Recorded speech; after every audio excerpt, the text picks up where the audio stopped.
It's time for you and me to stand up for ourselves. Welcome to Unwashed and Unruly, where hope is optional and defiance is mandatory. Today we're talking about anti-immigrant repression and the long war on citizenship rights. I'm your host, Lola Michaels, joined by the dead serious Ezra Saeed. Hi, Lola. Hi, everybody. And meme-savvy Cam Cruz. What's up, y'all? And guess what? We love getting new followers and ratings. If you ever thought, it's time to learn why the world is bad, go ahead and give us 5 stars. You can also send us questions at contact@unwashedunruly.com.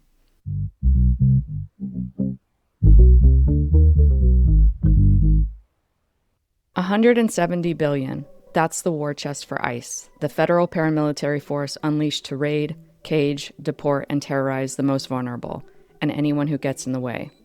Anti-immigrant repression is bipartisan, but under Trump 2.0, it's open throttle. Unmarked grabs, mass raids, detention camps packed with tens of thousands, people dying in custody, kids seized from schools and churches, legal residents snatched at hearings, entire communities forced to live under occupation. First, they brand immigrants as invaders. Then solidarity becomes suspect. Anti-immigrant terror is a testing ground, an excuse to expand police powers, normalize surveillance, and grant impunity. When Rene Good and Pretti were killed in Minneapolis, when Keith Porter Jr. was shot in Los Angeles, it exposed the truth. This isn't just a war on immigrants. It's a warning shot to the population. From the first naturalization laws to today, the state has always decided who belongs, who can work, and who can be cast out.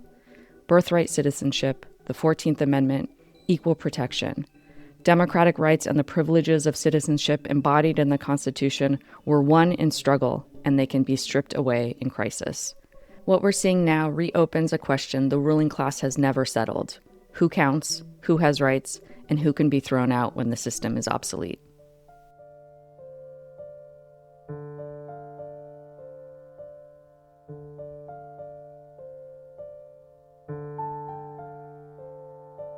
We spend a lot of time talking on this podcast about capitalism. And so I want to start a little bit with the economic framework of what we're seeing today, because when the economy contracts and inequality sharpens, the ruling class is always looking for a way to deflect anger from the real enemy and toward vulnerable scapegoats. And so we are in this period where layoffs are spreading and working conditions are miserable, the social safety net is being shredded, and there's this very intense economic assault on all the poor and the working class. So immigrants are the convenient target, right? They're wrongly blamed for unemployment, for strained services, declining wages. Those things are all driven by the capitalist crisis.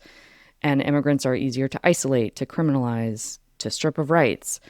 But crackdowns also discipline the labor force. So when you have a terrorized section of workers, it's easier to underpay and harder to organize. So I want to start there. What are some of the economic factors, and we can also deal with the political factors at play when we're talking about this relentless assault by ICE? Well, as you mentioned, I think contrary to Emperor Trump's statements, the economy is in pretty bad shape. There's growing numbers of people being laid off. People can't make ends meet. And as you put it, in those circumstances, the ruling class looks to get people to punch downwards, to blame immigrants. The other side of it is when the economy contracts, the need for immigrant labor by the capitalists also contracts. And so they then decide they're going to get rid of a whole bunch. This started out by Trump sort of very broad and very targeting everybody. But as he himself put it, there's quote unquote good immigrants that he doesn't want to go after as much, let's say, which are the farm workers and the hotel workers, because he heard back from industry leaders there. They're Right. still needed. But there is sort of this broad assault because they are seen as an excess population within the United States. The other thing that's happening is you just have a very racist administration that is ideologically driven by hatred for anyone who's not white. One sort of sign of this is when J.D. Vance and his likes keep going on about a declining population growth in the United States. In fact, the United States does not have that problem. A lot of European countries do, but the United States doesn't. what they're specifically referring to is lower birth rates among whites than among non-whites. Yeah, it's that the wrong people are having babies. Exactly. And then finally, this is really a war against the democratic rights of everybody, not just immigrants, of course it is, but citizens as well. And the more the Trump administration gets away with marauding ICE agents running through the streets of the country, harassing, intimidating, detaining, murdering, beating both immigrants and citizens, the more normal that becomes. Right. And that simply becomes the way things work in America. And your rights as an American citizen, as your democratic rights, are just shredded, which is something this ruling class always wants to do with democratic rights for the populace as a whole. I was going to say that I think what we're seeing is a continuation of the war on terror in many ways, because with the war on terror after 9/11, it was always a pretext to increase the state's power and to expand the repressive apparatus and constrict democratic rights. And that's where we really saw this very explicit attempt to forfeit constitutional protections and to go after basically the executive saying, like, we can disappear citizens. And I think there is that continuation of the post 9/11 war on terror right now, which is really to go after leftists and pro-Palestinian voices. And so we saw this early on with the ICE raids, or ICE detentions rather, of Romeysa Öztürk, the Turkish Fulbright scholar from Tufts, who was detained by ICE because of critiquing Israel in an op-ed. And then, of course, Mahmoud Khalil, a permanent resident of the U.S., who was also kidnapped, detained, still facing deportation to Algeria. So any non-citizen who challenges U.S. policy as a target, it's very ominous, but it's also about everyone at the same time. Yeah, I mean, Palestinians have always been a target, and pro-Palestinian voices have always been a target in this country because this country wants to shut down any popularization of the Palestinian cause. Mahmoud Khalil, for example, is a fairly, compared to a lot of others, is a fairly militant voice in the Palestinian struggle. You see it happening with the Palestinians in multiple different ways. Everything from people being detained, deported. So you mentioned Öztürk, you mentioned Mahmoud Khalil. There's also Liqa Kurdia, who's a 33-year-old Palestinian woman who's been detained by ICE for a year, has recently suffered seizures. I'm sure there are many more cases that you could mention, but there's another side to it, which is, controlling media, controlling the media landscape, whether it's the mainstream media, whether it's Larry Ellison buying TikTok and suddenly the number of posts relating to Palestine decline. Yeah, I was just going to say, while the administration is suppressing voices who support Palestine or who, have anything that goes against the regime, they're also amplifying voices that align with their cause. And I think one of the examples of that was the Nick Shirley thing that happened, where he went around to Minnesota daycares banging on doors. And this is like a little known YouTuber with not much of a following. And all of a sudden, that video was all over the place because it supported the agenda of scapegoating immigrants. So I think it's pretty clear that the administration had something to do with the popularization and the widespreading of this video. The anti-immigrant hysteria also serves other purposes, which in this case, going after daycares, is a direct attack on working people. It's a direct attack on women. And it's an attack on the Somali population of Minnesota. Just saying that these people are crooks. These people are stealing your tax dollars and creating an enemy out of a population of immigrants. Then the response to that is to cut off all funding for daycare centers. So and that's the we all context know of that there's no interest in the social safety net being preserved in any way by this administration. So it's an opportunity for them not only to scapegoat a population of people, but to defund programs that they don't want to fund. I would go further back and say it's actually, yes, it goes back to the war on terror, and I think it is a continuation of that, but it starts before the war on terror. And it really, actually, the suppression of democratic rights under the Clinton administration. To sort of paraphrase one of my favorite lines from the late Gore Vidal, the Democrats load the gun, the Republicans pull the trigger. And the attacks on civil liberties was exactly that. So that initial target by the Clinton administration was black people. The increasing of police on the streets, the increasing powers of detention, of imprisonment, the mushrooming of the prison population. In that way, he was continuing in the tradition of Ronald Reagan, but on a far greater magnitude. But with that, as always happens in this country, comes a broader assault on democratic rights. So you had the basically dismantling of habeas corpus rights. Now, that's not going to just apply to Black people. That's going to apply to everybody. You had the new definitions of terrorism that he introduced under his watch. Right. And all that was seized upon by the Republican Bush administration after 9/11 and mushroomed. And it has to always be recalled, this was completely bipartisan. Every Democrat has gone along with the Patriot Act. If you recall this big, beautiful bill from last year, there was a lot of objections from Democrats, and they voted against it. But the objections centered mainly about the destruction of social safety net, such as there are left in the United States. And that's fine, except what there was barely any peep about was this qualitative, massive increase of funding to ICE. Right, their slush fund. Because they share the same program. Every administration since ICE was founded has increased it from the prior administration. Yeah. Whether it's Republican or Democrat.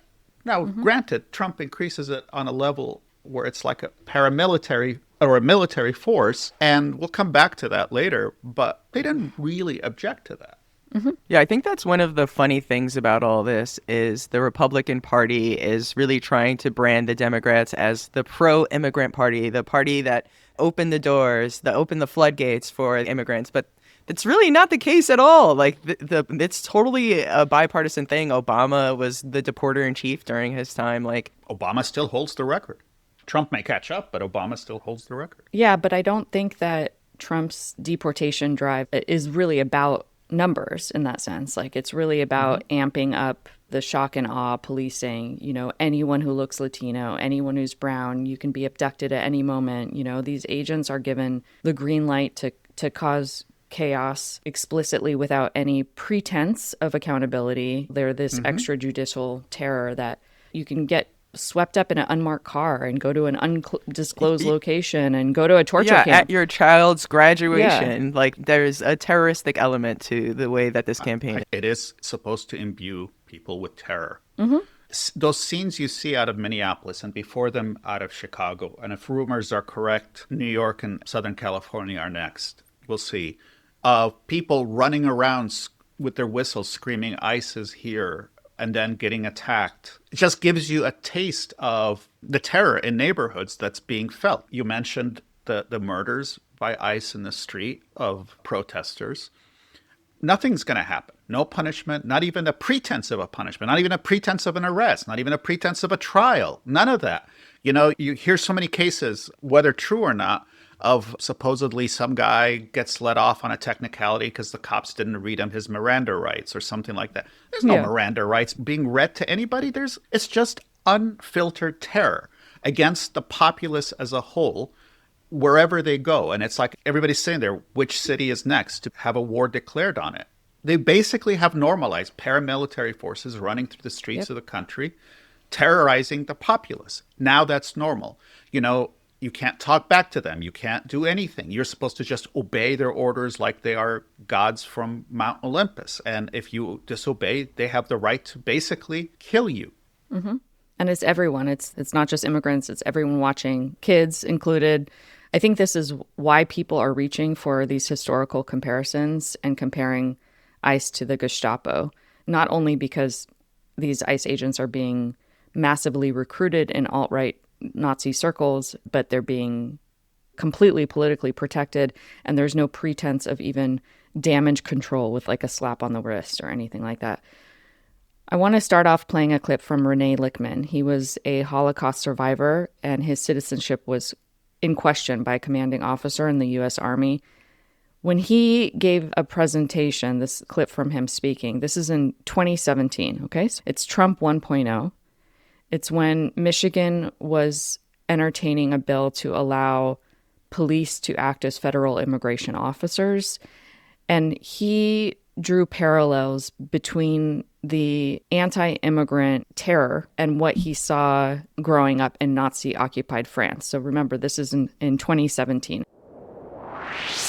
I'm a child survivor of the Holocaust. I was about 2 years old when the war began, and I went into hiding. My family members were picked up in the streets of Paris in the very same way that ICE people are deputizing local police and picking them up in the streets. This is a photograph of the French police deputized by the Nazis picking up Jewish men. And they got the list of the men to be picked up by the French police, who kept lists of the Jews in Paris, including Jewish children, including children on my street who were picked up and went to the gas chambers, while I was fortunate to be in hiding. I see a lot of parallels, Mr. Chairman. I see a lot of parallels to what is going on right now in cities like Ann Arbor and Pontiac, where ICE is coming in and with the help of the local police are picking up immigrants. Yeah, I mean, one of the differences between then and now is it's not the local police that they're relying on anymore. Mm-hmm. They have their own paramilitary force to do it. And also what is missing from all this, too, that we haven't really talked about is all the detention centers. You have, on any given day, 58,000. I think that number is increasing to almost 100,000 a day in detention centers. They have no food, water, shower. They're in cages. They're treated as animals. Yeah, concentration camps. Yeah, the infinite parallels. One thing that, Ezra, you mentioned to me before this episode was how ICE is resembling something like the Praetorian Guard. In the Roman Empire, the Praetorian Guard was there to protect the emperor, and they were like the elite combat troops whose loyalty was to this one authority. I mean, they were elite in relation to who had arms in the city of Rome. So compared to other soldiers, they weren't particularly elite, but they were elite in the city. And then I guess you can draw an analogy that the ICE guys, not very well trained, they're not going to be elite compared to your average American military unit. Mm-hmm. But they are the ones who are most elite on the streets. And the Praetorian Guard, whereas the military in ancient Rome, at least theoretically, had to answer to the Senate, theoretically. The Praetorian Guard didn't have that pretense. The Praetorian Guard simply answered to the emperor. It was his personal guard, and it could be used to dispose of enemies, and whether they be rabble, whether they be aristocrats. And I think the analogy to me is these ICE paramilitary forces marauding through the streets of this country. They've made clear they don't answer to Congress. They have showed nothing but contempt to Congress. When congressmen and women show up at detention centers, they're basically spanked and told to get the fuck out of there. They answer to only one force, which is Trump. Yeah, and it seems like they're operating on completely different rules than any other law enforcement or military agency. They don't wear uniforms, they don't have name tags. So yeah, they don't operate like other enforcement forces in the country. Yeah, I mean, you could say that the way the cops have occupied and attacked America's ghettos and the black population is where I would draw the analogy. In those cases, the cops have basically free reign to do whatever they want. This is on a national scale. Mm-hmm. It is directly answerable to the president, and it's basically targeting anybody they perceive to be an obstacle, which is why you can have white military VA nurses being gunned down in the streets by these guys, because they are perceived to be an obstacle, and so they gun them down. And we have an administration that's openly saying that they have impunity to do so. Yes. I mean, in every one of those cases, the response is not, oh, we need to pull back a little. This is maybe a step too far or anything like that. No, the response has been to kill and then kill the victims. So they kill them physically, and then they destroy their reputation by claiming they were domestic terrorists and things like that. He came to the demo to commit a massacre. She was trying to run him over. You can all watch the videos and see that that's not what's happening, but it doesn't matter, because there is an analogy with the Nazis in the sense of, Goebbels, you just tell a lie. The bigger the lie, the more it germinates. But I think there's also another analogy that I'd like us to make. I mean, obviously, there's been a ton of analogies with the Gestapo, which is very convenient and resonates, but there's a lot of homegrown analogies as well. Yeah, the Gestapo analogy is correct in the sense that They look like them, they act like them. Bovino dresses like them. I mean, they're on point. My only problem with it is that we're in the United States. You don't have to go to all the way to Germany in the 1930s to get your analogy. There's a very homegrown American analogy. Frederick Douglass called them the biped bloodhounds, the slave patrols. This is what these guys are. And if you remember, we did an episode on race in this country where we were pointing out that the Nazis were drawing lessons from the United States in the 1930s. So the U.S. was doing this before there was ever even Nazis. From the 19th century, where the slave patrol before the Civil War becomes the Klansman, becomes the cop, becomes the force that terrorizes the ghetto. And it's now the force that terrorizes every minority and anyone who's not a minority who they perceive to be an obstacle. You don't need Germany in the 1930s. America is a walking, talking analogy that still lives. It never died. It simply took on different forms, and it's now taking on a new form. So yeah, they act like the Gestapo, but you know what they are? They are the modern-day bloodhounds. They are the slave patrols. I'm going to give a little plug for our 2-part series on the whitewashing of American slavery, which you can find wherever you get your podcasts. Thank you. That's right. But you want to talk about history. As far back as one can tell in the history of Christianity, churches have been considered sanctuary. It's very rare to just barge into a church as the state force and attack and detain someone. Now, to my knowledge, ICE hasn't done that yet, but they're hanging out in the parking lots of mainly Catholic churches where Latinos go on Sunday to round them up as they leave or as they enter. You see images of little 4, 5, 6-year-old kids running away in terror because ICE is going after goddamn school bus stops, sitting outside of schools, capture kids as they're coming in and out, or their parents. And how is that not like the slave patrols who hunted down, escaped, and other blacks throughout the country in every walk of life to basically say, you do not belong here. You must disappear. Another close analogy that I'm thinking about is all the dirty wars in Central America and Latin America where the church was supposed to be a sanctuary and was considered a hotbed of communism. And the military regimes in those countries would go into churches regularly and go after leftists and kill them and murder them. And look at El Salvador and all the U.S.-backed regimes that were doing this. So there's a parallel with what they do abroad and what they do at home. Absolutely. And there's also a parallel, a regime that needs to do that is actually a kind of a weak regime because it's not a sign of strength. It's a sign of desperation that you need to do things like that. The fact that the U.S. increasingly resembles a third world tin pot capitalist dictatorship in a lot of ways, not quite all there yet, but it's getting there, is a sign of its decline as a hegemonic empire that rules over the world. It can't maintain things the way they used to maintain them.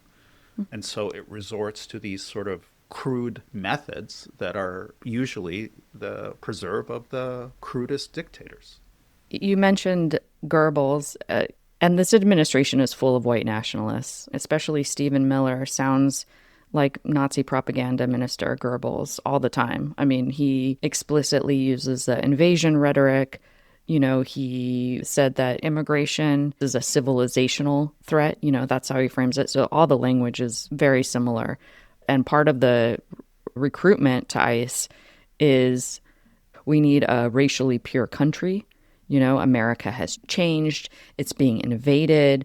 You must protect the homeland. So that's where when they go on these recruiting missions, it's like, you can join ICE and you can kick someone's head in. Like, you can go after the vermin, like, explicitly. Yeah, the blatant racism has been pretty mind-blowing. Usually it kind of exists below the surface. There's some subtext, but ICE has been posting lots and lots of references to things that the KKK has used, things that are associated with the Proud Boys. So it's not really like a secret at this point. It's pretty open.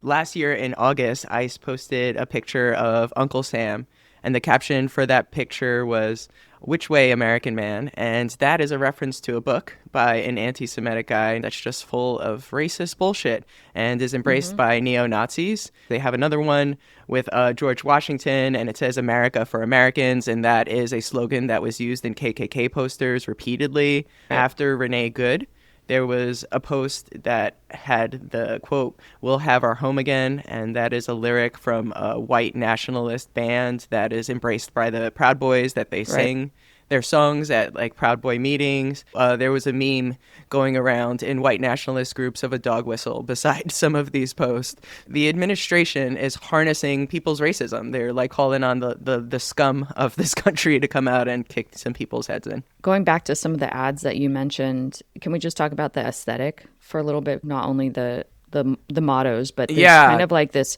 nostalgic, like this vintage. Yeah. It's like alt-right nihilism, and then this classic Americana propaganda, which is like, let's go back to your forefathers' land, you know? Yes, exactly. Yeah, the style of the posters is kind of World War II propaganda-esque type thing. And it aligns with the, Make America Great Again. This is who we are before we were spoiled by the invaders. So there's very much like calling back to the times when white people had the most supremacy. Yeah, white is right. Well, they still do. And at least the white ruling class still does. Marco Rubio, just on the points you're making, just gave a speech at the Munich conference in front of a bunch of European leaders. And he was explicit. Now, Marco Rubio's family is from Cuba, but as he himself points out, he's really of Spanish and Italian descent. He's a European. Of course, gross. All of the colonizers' children are a sure thing. Yeah. So I'm just going to read you a few bits of this speech. So in a time of headlines heralding the end of the transatlantic era, let it be known and clear to all that this is neither our goal nor our wish, because for us Americans, our home may be in the Western Hemisphere, but we will always be a child of Europe. This apparently got massive applause. Did you know that J.D. Vance's wife, Usha, is just really tan also? Well, she spent a lot of time in Mar-a-Lago. You laugh. Hindu, there is a whole layer of Hindu high caste Indians who view themselves as part of the white, quote unquote, white tradition. They are Indo-Europeans, and they are not like the dark Southern Indian people. So, yeah. So there's a whole layer of upper caste Hindu Indians who think they just have a tan, and that's it. So I don't know about her. I'm not saying she says that, but this isn't too far away. So this is more from Mr. Rubio at this Munich conference in front of all these European leaders. He got a standing ovation, by the way. Mass migration was not. I'm sorry, he's a little illiterate. Are you getting choked up? Yeah, I thought you were going to cry. I was like, getting emotional. This is a really good speech. Mass migration isn't some fringe concern of little consequence. It was and continues to be a crisis which is transforming and destabilizing societies all across the West. And then he jumps to say, what's the answer to that? It should also be focused, the answer, on together advancing our mutual interests and new frontiers, unshackling our ingenuity, our creativity, and the dynamic to build a new Western century.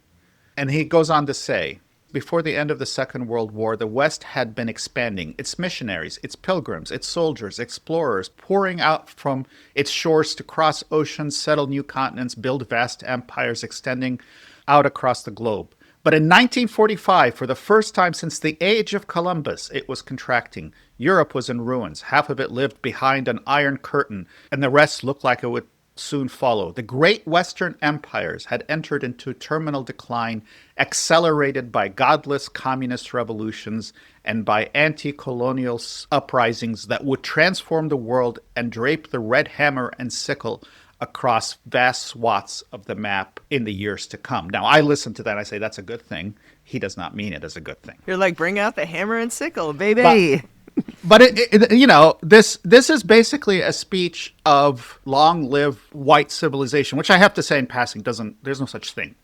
There is no such thing. But basically, this is the other side of what Cam was talking about. because you have the crude ads and the crude drawings, and then you have Marco Rubio, who is has illusions, delusions of becoming president at some point, basically presenting European civilization and himself as part of it as the only legitimate civilization in the world. And that's the ideological aspect of it. Far beyond the sunken place. I want to talk a little bit more about the Democrats in all this, because anytime that there's sadistic treatment of immigrants, it always becomes this political football for the two parties. You know, Trump loves to revel in this overtly nativist, pro-fascist policy. We talked about how the war on immigrants is bipartisan. Ezra, you mentioned your Gore Vidal quote, which I love that you bring that up every single time, that the Democrats load the gun, the Republicans pull the trigger. The point is that Trump did not invent this apparatus, right? He inherited it. He stripped off all the PR layer. And what you get right now is the Democrats posturing and grandstanding as the party of decency. Under that is really that they want the war to be carried out in a different way. They want to dupe people to vote for them. And so anytime the Republicans ramp up chauvinism, the Democrats step in with this language of inclusion, and they want to be, the good cops, just keep immigrant repression kind of managed, concealed. I don't think you have to be any sort of leftist or radical to know that the detention camps and the militarized border, the mass deportations have survived administration after administration. Like we talked about, there's a direct line. More people were deported under my husband and Barack Obama without killing American citizens and without putting children into detention camps than were in the first Trump term or this first year of Trump's second term. So I think it's important. And what the Democrats successfully do or tried to do is channel all that anger away from independent struggle and back into these electoral dead ends. I want to actually play a clip from an immigration attorney named Eric Lee. He was on Democracy Now! In late January. He is an attorney representing ICE detainees being held in the infamous Dilley Immigration Detention Facility in South Texas, Family Residential Center. And he just really nails what's at stake and the abysmal conditions in these detention centers in terms of the Democratic Party. The conditions in this facility are abysmal. But I think there's another point to be made about the overall situation, because yes, the Democrats are holding their press conferences. It's a midterm election year. We all know that they do this every time there's some horrific crime perpetrated against immigrants, whether it's family separation in 2018 and Alexandria Ocasio-Cortez's teary-eyed photo op, and then they go away and nothing changes. Dilley was opened by the Obama administration in 2014. It's been filled up with hundreds of children and their parents. The Biden administration kept it open for 3.5 years of his term. Obviously, Trump is making everything worse. The conditions are deplorable. They're getting worse and worse. But it's very important as this protest movement develops across this country, as the calls for more demonstrations grow and grow, as calls for a general strike grow.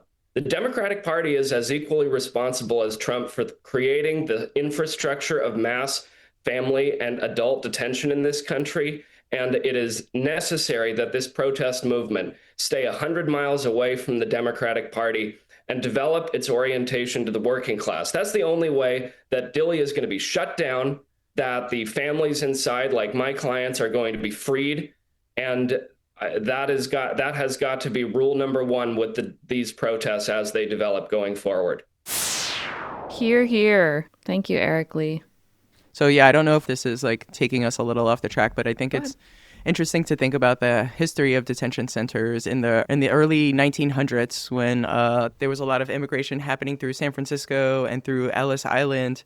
The way they would detain people was in local jails. So the federal government would pay local jailers to house immigrants.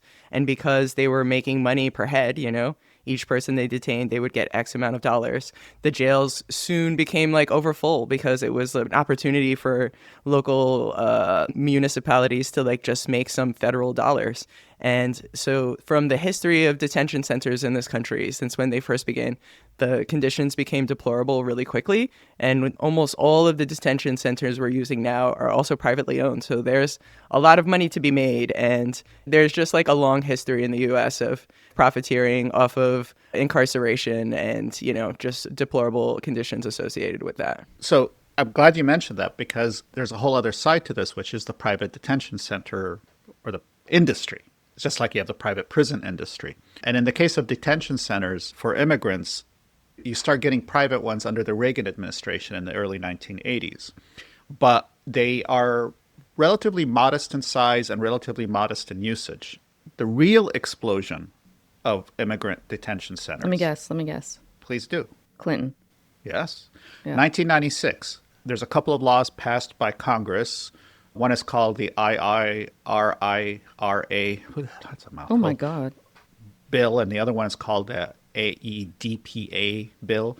And what these laws did is expand the categories of immigrants that could be detained. And once you've done that, you can detain a hell of a lot more. Can you explain what you mean by categories? What do you mean by category? Well, I mean, this is before ICE. This is the old INS, Immigration Naturalization Services.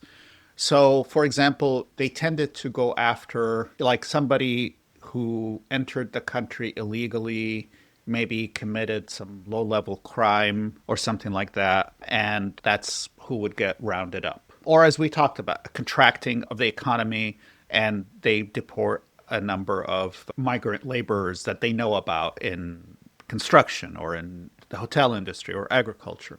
What these categories expanded to is basically the very existence of somebody being here undocumented becomes a crime that is that then becomes something you can detain them for without them having to do something else. To commit a crime just by virtue of being undocumented. Just exactly. Mm-hmm. The other thing about the categories is, whereas before, if you, let's say you did commit a crime as an undocumented immigrant, the INS had discretion on whether they thought you would be a flight risk or not and stuff like that, so that some got deported, some didn't. These laws mandated that you must be detained and you face deportation when you are basically accused of a crime. So it's kind of like the immigrant version of 3 strikes or mandatory sentencing, that any discretion before was now replaced by a requirement for detention. So then it's a free-for-all at that point. You can just go about doing as many detentions as your budget and manpower allows. And so you can detain a hell of a lot more people. And once you detain a hell of a lot more people, these private detention centers mushroom in size, in quantity, and, you know, needless to say, they're American concentration camps. And as Eric Lee pointed out, it's completely bipartisan. You know, I remember having discussions with people after Biden got elected. The kids are still in cages. That didn't change. He doesn't brag about it, but the policy didn't change. Well, speaking of Biden, I actually wanted to mention the memorable clip from the most likable person in the Biden administration besides Biden himself was, of course, Kamala Harris. And this was a very famous clip that went viral from 2021, and it was in response to the families that have been devastated coming from Guatemala and other places in Central America that have been plundered and pillaged by U.S. imperialism and decades of neocolonial subjugation. And this is what her message was to those families. I want to be clear to folks in this region who are thinking about making that dangerous trek to the United States-Mexico border. Do not come. Do not come. The United States will continue to enforce our laws and secure our border. There are legal methods by which migration can and should occur. But we, as one of our priorities, will discourage illegal migration. And I believe if you come to our border, you will be turned back. It's just like the timing of this clip, I think, is what makes it really funny and really egregious, because it was after the Trump administration and the Democrats were constantly criticizing Trump's immigration policy, how cruel it was to put people in cages and to tear apart families. And then the Democrats came in and literally continued the same exact thing. It's wild. Yeah, speaking of that, I think there's something else I wanted to play for you guys, which is someone put two clips together of Bush and Obama speaking on immigration. And it's from an article called Immigration, A Tale of Two Presidents, basically noting how they sound completely similar. So this is George Bush from 2006. That was when there were those mass mobilizations for immigrant rights. And Obama in 2014. So it's two different periods, 8 years apart. Obama in 2014 had already earned his reputation as the deporter-in-chief. And I want to give a comical trigger warning, which is that Bush sounds like a more decent human being than what we're compared to politicians saying these days. My fellow Americans, I've asked for a few minutes of your time to talk with you about the reform of America's immigration system.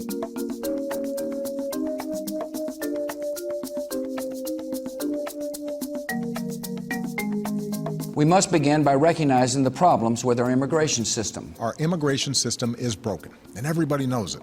Once here, illegal immigrants live in the shadows of our society. To remain in the shadows or risk their families being torn apart. We're a nation of laws, and we must enforce our laws. Even as we are a nation of immigrants, we're also a nation of laws. We're also a nation of immigrants, and we must uphold that tradition which has strengthened our country in so many ways. For more than 200 years, our tradition of welcoming immigrants from around the world has given us a tremendous advantage over other nations. The United States must secure its borders. Today, we have more agents and technology deployed to secure our southern border than at any time in our history. Some in this country argue that the solution is to deport every illegal immigrant, and that any proposal short of this amounts to amnesty. I disagree. But even as we focus on deporting criminals, the fact is millions of immigrants in every state, of every race and nationality, still live here illegally. Tonight I want to speak directly to members of the House and the Senate. An immigration reform bill needs to be comprehensive, because all elements of this problem must be addressed together, or none of them will be solved at all. Meanwhile, I worked with Congress on a comprehensive fix, and last year 68 Democrats, Republicans, and independents came together to pass a bipartisan bill in the Senate. America needs to conduct this debate on immigration in a reasoned and respectful tone. My fellow Americans, we are and always will be a nation of immigrants. We were strangers once too. We must honor the great American tradition of the melting pot, which has made us one nation out of many peoples. As my predecessor, President Bush, once put it, they are a part of American life. President Bush Jr. just sounds kind of like a normal, non-crazy guy. Yeah, he doesn't sound like a lunatic, even though everyone made fun of Bush at the time for always sounding like a lunatic. They were like, he's a bad speaker. He's a buffoon. Yeah. He looks like a fucking genius compared to the now Republican Party. Yeah, we're just racing to the bottom here. Jesus Christ. Yeah. I mean, that's part of it is like what we're dealing with right now, because you lower the standards so much and you make it so intolerable that anyone who comes in with any even moderate rhetoric sounds like it. They don't fit in anymore. I understand, but people need to remember that under George W. Bush, while he may sound more decent than Obama on this particular clip, this is the man who annihilated 1 million Iraqis and launched the war on terror and launched the invasion of Afghanistan. This was a war criminal who should be spending his final days in an Iraqi prison or an Afghan prison. He was simply more sort of standard in terms of, actually, both him and Obama were simply more standard in dealing with immigration. Obama was just harder about it.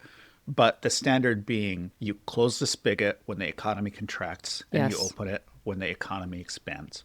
Yeah. What Bush and Obama, they both said this myth that has always been repeated by politicians, this myth that the U.S. has always been welcoming. We're a nation of immigrants. We're this big, happy melting pot. Everyone gets folded in, and it was used in the past as a way of flattering the system. And of course, erasing the fact that the entire history of immigration in this country is about exclusion and race and labor control.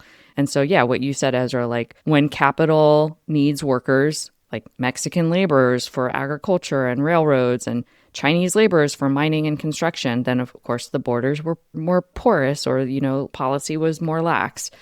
When those same workers became inconvenient, they were criminalized, excluded, deported en masse.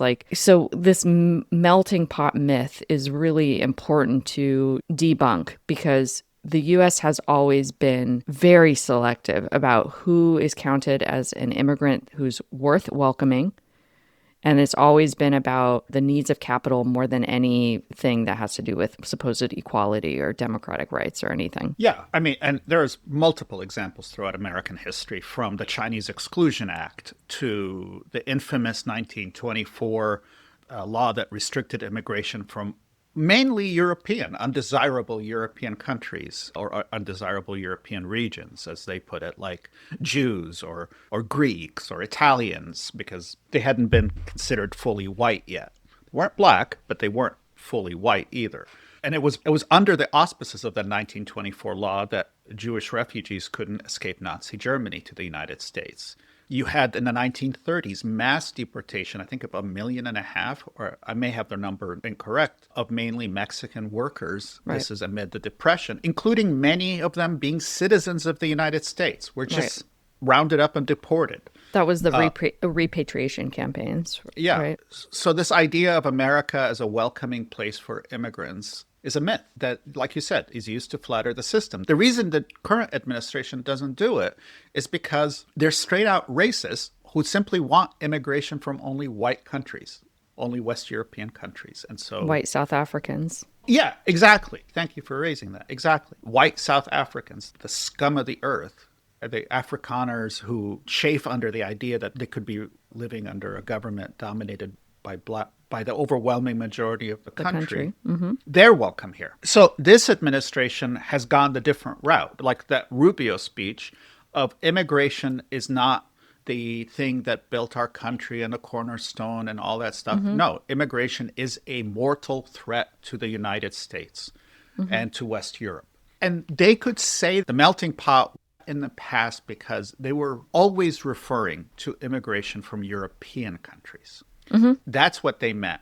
And even if at the time of the immigration took place, these Europeans may not have been viewed as completely white, like Anglo-Saxon or Germanic Protestants, there was a certain directionality of assimilation and ultimately assimilation into white America. But if you are a darker-skinned Latino or a Latino with a lot of a native background, indigenous background, you're not welcome. And that was never part of the melting pot. Ever, ever, ever. The melting pot was Italians, Irish, Greeks. The immigrants who eventually became white. It was never the Mexican. It was never the Salvadoran. It certainly was never an immigrant from Africa or Somalia.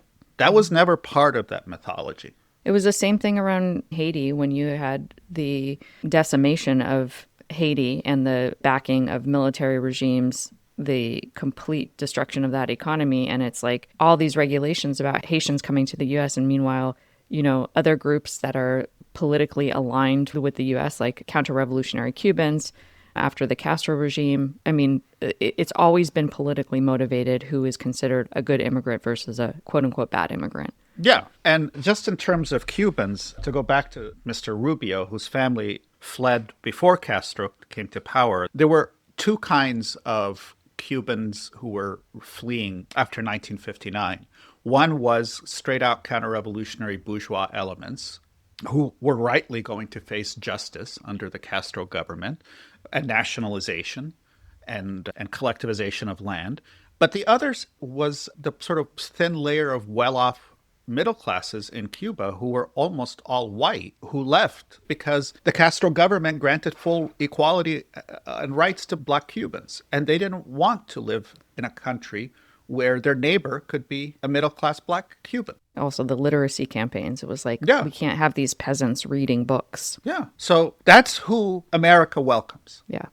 I wanted to talk a little bit about how the U.S. ruling class has this long record of conjuring up this enemy within to justify repression against citizens as well. And it doesn't always take place during a particularly like anti-immigrant wave of hysteria.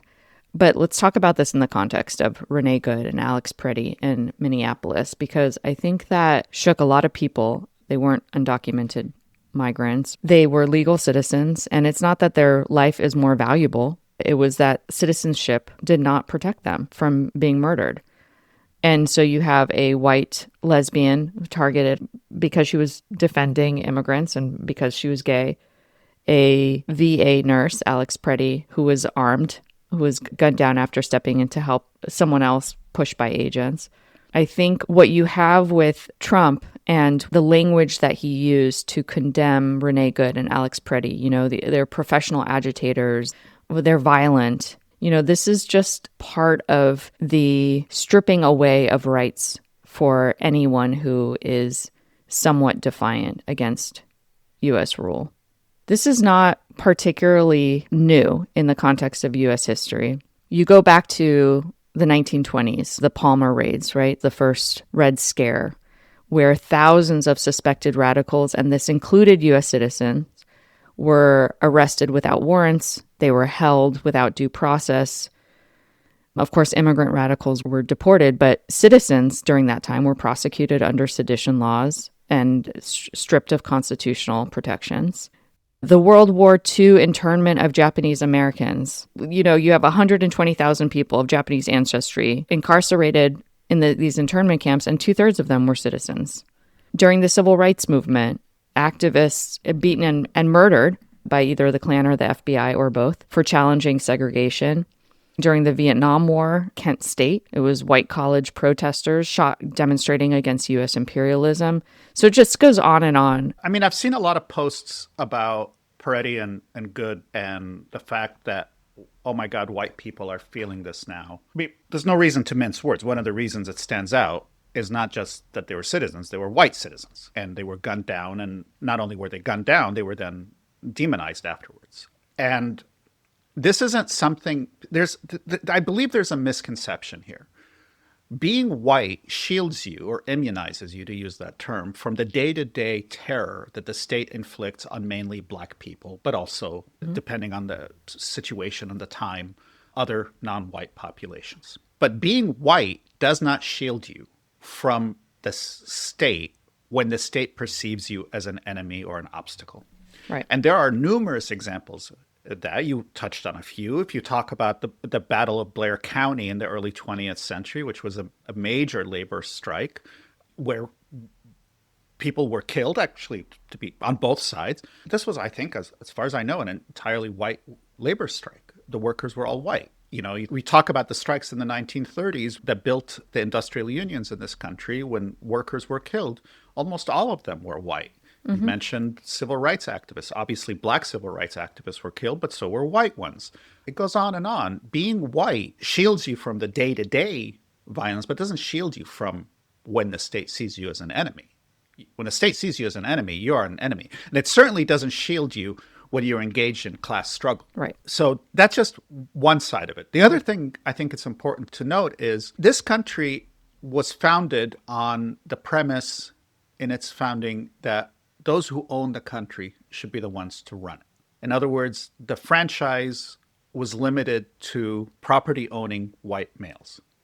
And what happened in this country is as democratic rights, particularly voting, expanded and widened, they got shallower. And what I mean by that is it mattered less and less what was happening in the actual voting.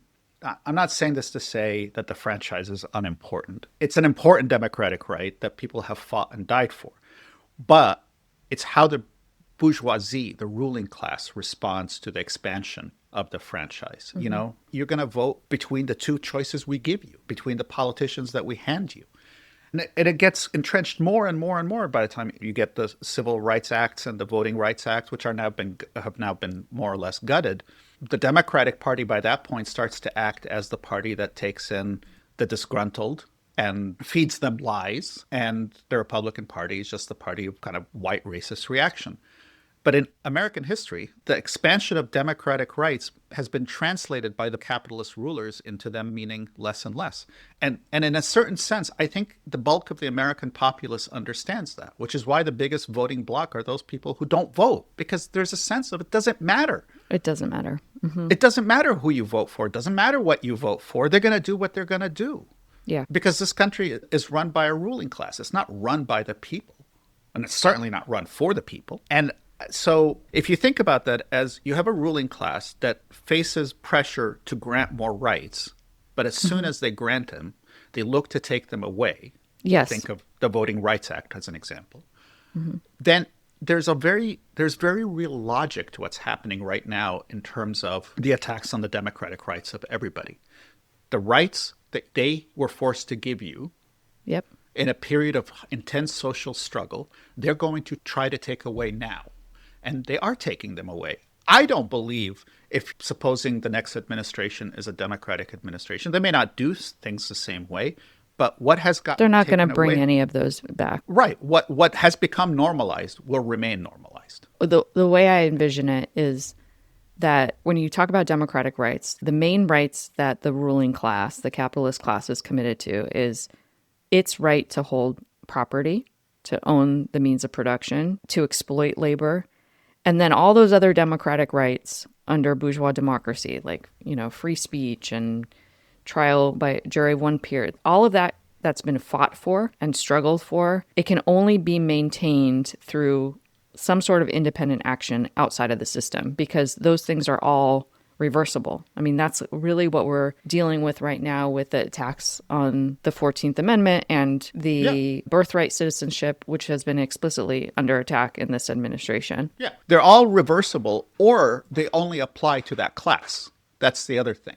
Right. Side about that, so free speech for them, we get censored. So-called fair trials for them, the rest of the populace can be railroaded. Because if you have money, you can then work the system. And if you don't have money, you can't. And so the law, on the face of it, is indivisible, but its application is very divisible.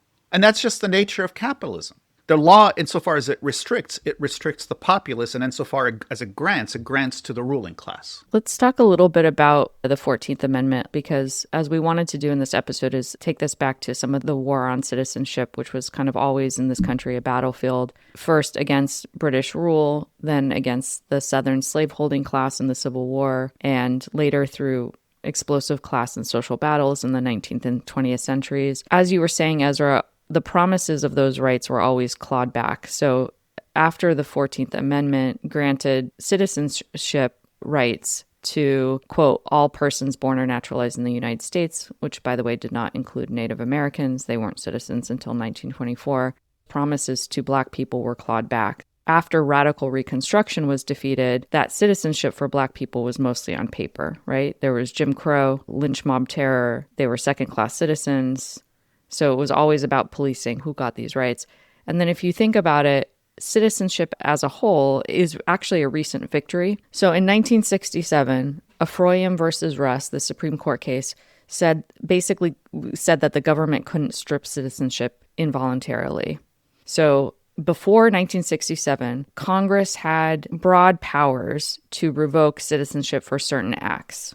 Like if you vote in a foreign election, or like you serve in a foreign military, or if your behavior was somehow deemed, inconsistent with political allegiance. And so that act in 1967, it was supposed to set a precedent that citizenship couldn't just be stripped away because the government disapproves of your actions or your speech. This is 1967. This is 50 years ago. No, 60 years ago.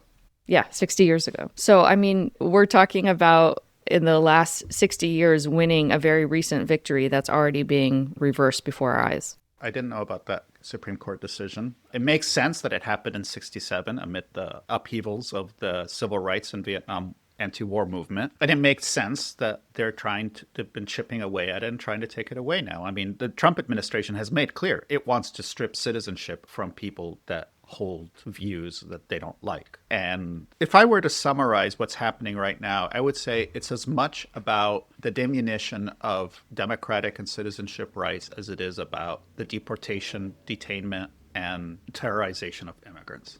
I think the two go hand in hand.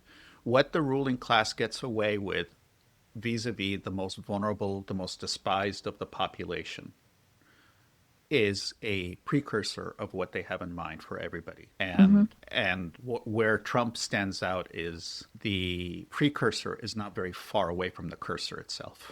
They're going together. And in terms of the 14th Amendment, I mean, that came out of Black struggle, the Civil War, and I have very little confidence that it will remain as it is once this Supreme Court and this administration get done with it. But we will see. So as we were preparing for this podcast and thinking about the 14th Amendment, it was also Super Bowl time, and our boy Bad Bunny was playing the Super Bowl halftime show. And there was this whole argument over, we should have an American, not this foreigner. And then a whole bunch of people were clapping back saying Bad Bunny is an American. And it led me to look a little bit more into what Puerto Rican citizenship actually entails. And it's essentially a second-class citizenship that's been legislated for the Puerto Rican people. So Puerto Ricans, yes, they are American citizens. Like, they can enter and leave the country without passports. They can work without a visa, but they are not full citizens. They fall under something called statutory citizenship. So in 1917, Congress passed a law making Puerto Ricans statutory citizens. And what is 1917? It also happens to be around World War I, right? So it's not like the American government granted citizenship to Puerto Ricans because of their benevolent hearts. It was because they needed soldiers, they needed workers and soldiers. So that's when the Puerto Ricans became considered American citizens. But Puerto Rico is not a state. It's a U.S. territory or a commonwealth. So Puerto Ricans actually don't have any representation in Congress. They do have a resident commissioner, somebody who can participate in debates, but they don't actually get to vote for anything.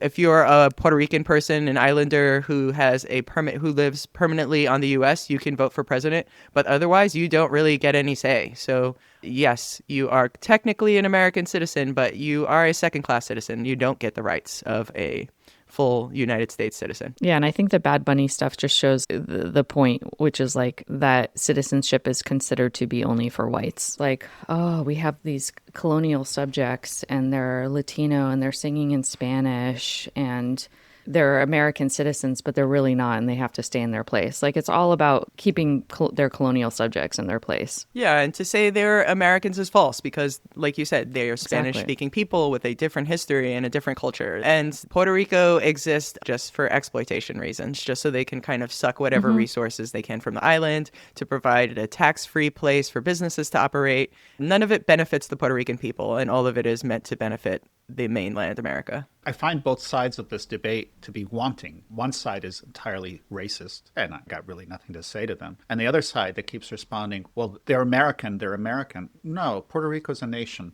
It's a nation that is held in subjugation by U.S. colonialism.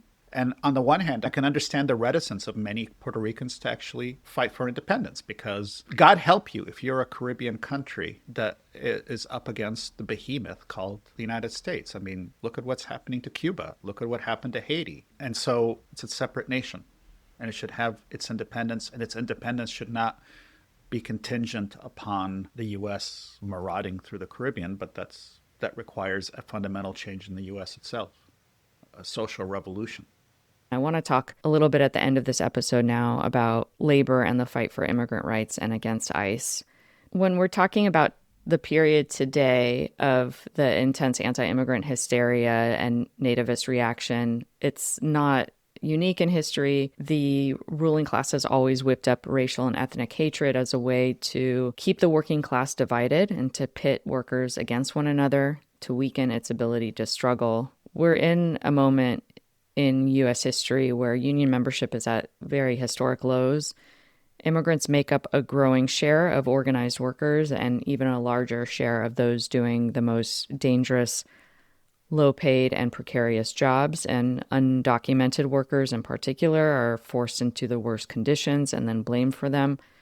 So what we're really looking at is the need for like a serious fight back for defense of immigrant workers. The unions needing to organize mass resistance to deportations and raids and workplace terror. But we're not seeing that. And I think part of that is the leadership of the unions, like what I would call the union officialdom, which mainly ties workers to the Democratic Party. We've seen this for a long time in kind of echoing protectionism, like America first, we need to promote American workers first and not foreign-born workers. We also see this in how the unions organize the cops and Border Patrol. So in the case of Alex Pretti, who was a VA nurse, his labor union, the American Federation of Government Employees, has a local that represents Border Patrol agents, so affiliated with the same union. So you're talking about a labor officialdom, a union bureaucracy that actually works with the very machinery that's used to repress workers. Yeah, and I think this is one of the reasons that people feel very estranged from their unions. They feel more like this big bureaucracy than something that's actually like tied to their needs as workers. Yeah, you mentioned earlier the melting pot. One of the reasons the ruling class likes some degree of immigration is because that is a super exploited layer of the working class. And it's also a way to keep the working class at each other's throats because you can highlight the ethnic, racial, and national differences. There's this famous quote by Jay Gould, infamous 19th century railroad baron or robber baron. He says, "I can hire one half of the working class to kill the other half." And that sentiment, it exists to this day. So take what's happening right now. Conditions for working people are truly atrocious. And this is not just Black and Latino working people. It's truly atrocious for white working people, too. And what a large section of the working class has been convinced of, particularly white workers, but not exclusively, don't forget Trump got a healthy dose of the Latino vote as well, is that their conditions are as bad as they are because of people more vulnerable than them. Not because of the trillionaires and billionaires who are sucking up all the wealth in the country, but because of immigrants who are below them. The other side, you have the unions, which are basic self-defense organizations of the working class. The problem is, as you said, the labor officialdom or the labor bureaucrats are fundamentally pro-capitalist. They believe in the capitalist system, and they've been in power since the Second World War in one form or another. And they have driven the unions into the ground, such that very few people even look to the unions as a way to fight, much less to the working class as a whole. As you mentioned, their response to any attack on the working class is to say, vote Democrat. Occasionally with the Teamsters, you get vote Republican. But they were among those in the forefront of anti-immigrant sentiment up until really the 2000s, when they suddenly came to the realization that if you want to organize, you're going to have to organize Latino workers because they're self-preservation. Right. They're a growing part of the working class in the U.S. Look, the reality is this country's unions were built by communists of one strand or another. That's who led the formation of industrial unions in this country. Because there was at least a visceral understanding that the forces of labor and the forces of capital are enemies. And if you don't have that as your starting point, the unions aren't going to do anything. Yeah. Because what they're going to do is exactly what that lawyer Eric Lee was talking about. They're going to redirect everything into voting for a Democrat. And as we've been talking about, the Democrats do the same thing. They just do it in a different style. So the only force that can actually fundamentally change this society is the working class. But the leadership of the working class is made up of people who are the scum of the earth, because they are the enemy within the labor movement. They organize cops.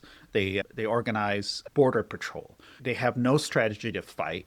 That general strike in Minneapolis was not a general strike. Let's say things by their name. That was a powerful demonstration. But a general strike means you shut down the city. Here's a general strike in Minneapolis. We are shutting down the city until ICE leaves. Nothing works. That's a general strike. Indefinitely. At least until our demand is met. And it's not just about having a union show up at a protest. It's about No. actually using the power that they have to shut down production. And it's not about having union contingents or anything like that at a rally. It's about actually shutting down the city. We are shutting down this city until ICE leaves. Then we'll go back to work.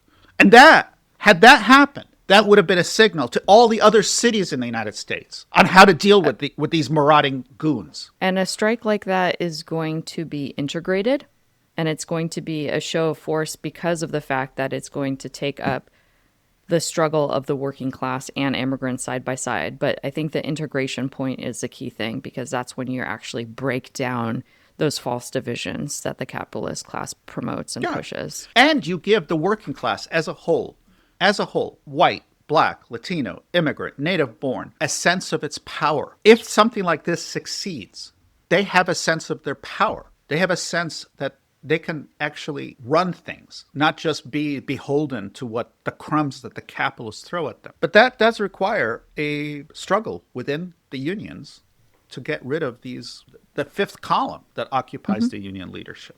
If the unions aren't going to struggle for their own existence, aren't going to struggle to better the conditions of their own members, how can they possibly struggle for something like immigrant rights? Right. And I'm happy you focused a little bit on the integration aspect of it, because I was listening to this woman, Cecilia Guerrero, who is an organizer trying to organize workers.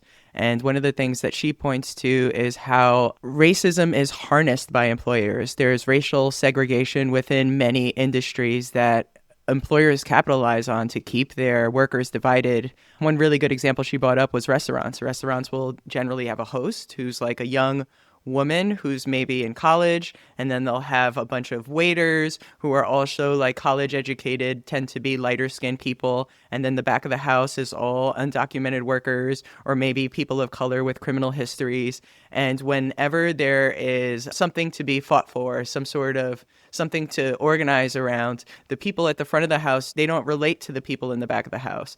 And, you know, the boss sees that division and he capitalizes on it. It's very purposeful. So the idea of integration in this struggle, I think, is really paramount. It has to be a coalition of all workers, regardless of race and background. Yeah, I'm glad you mentioned that example, because that's exactly why communists fought for industrial unions. Let's just take the example of the restaurant. You work in the restaurant. It doesn't matter if you are the host, the waiter, the janitor, or the cooking staff. The dishwasher, yeah. The dishwasher, you are all part of one union, all of you.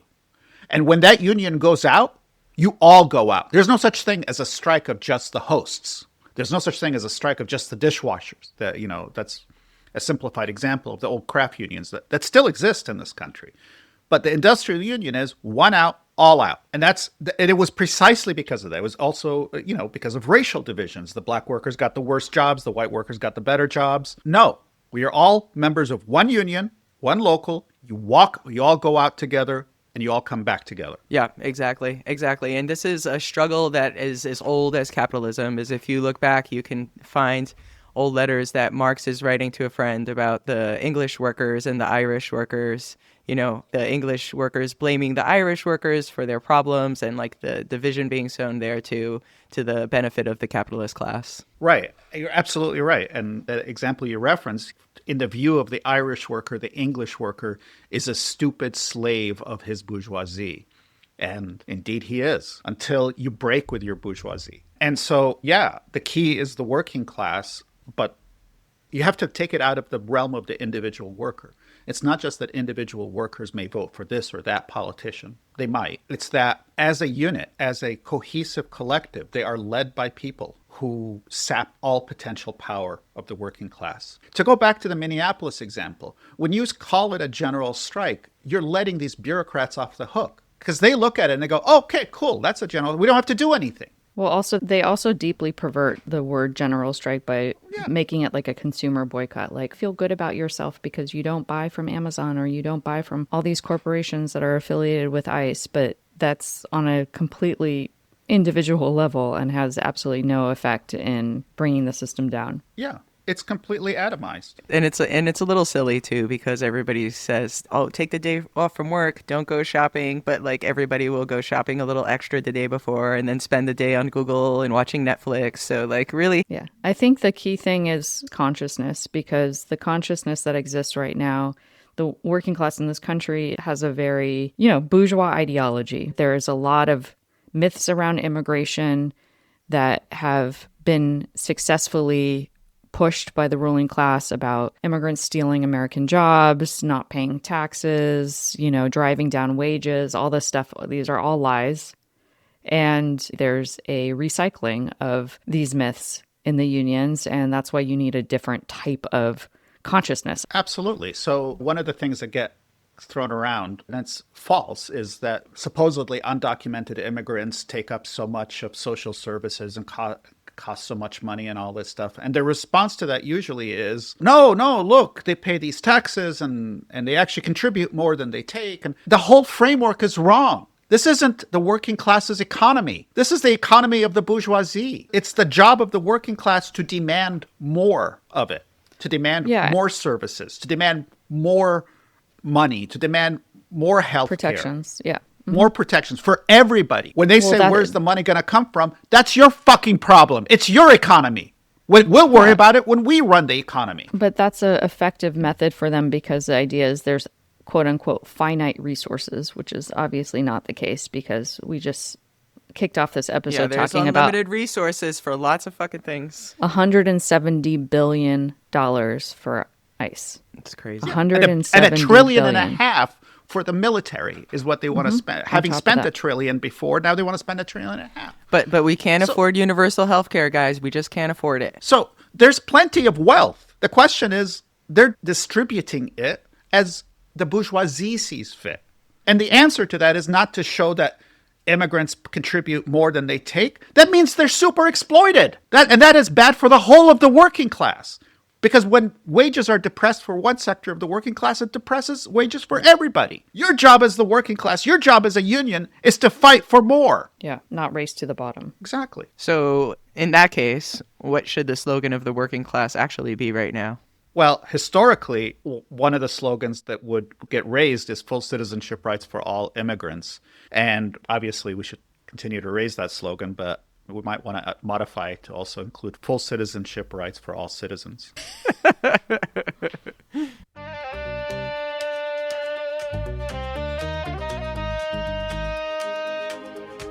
we don't love anybody who doesn't love us.